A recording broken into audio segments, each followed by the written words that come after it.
اٹک jail, barrack number 3، قیدی number 804۔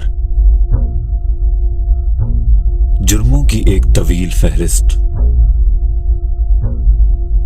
Pakistan کو اکلوتا کرکٹ ورلڈ کپ جتوایا، فری کینسر ہسپتال بنائے، پسماندہ علاقے میں یونیورسٹی بنائی، پھر اپنی آسان زندگی چھوڑ کر ملک کے کونے کونے میں جا کر لوگوں کو سیاسی شعور دیا۔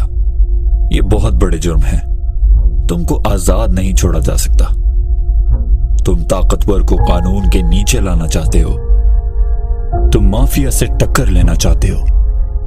تم چاہتے ہو کہ ریاست کمزور اور غریب کی حفاظت کرے۔ تم ریاست مدینہ کی بات کرتے ہو،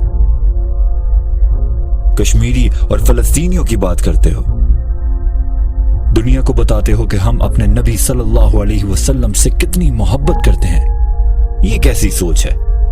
یہ کیسا خیال ہے؟ پاکستان کو دنیا میں عزت دلوانا چاہتے ہو۔ تمہاری جرت کیسے ہوئی کہ پاکستان ایک آزاد اور خوددار ملک بنے؟ تمہاری جرت کیسے ہوئی کہ لوگوں کو بتاؤ کہ پاکستان ایک عظیم خواب تھا؟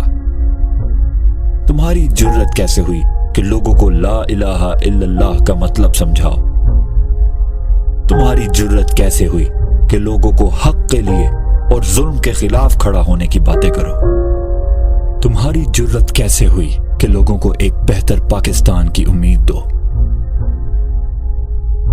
یہ بہت بڑے جرم ہیں۔ یہ بغاوت ہے۔ ہاں، تمہیں جیل میں بند کر کے رکھنا ہوگا۔ تمہاری آواز بند کرنی ہوگی۔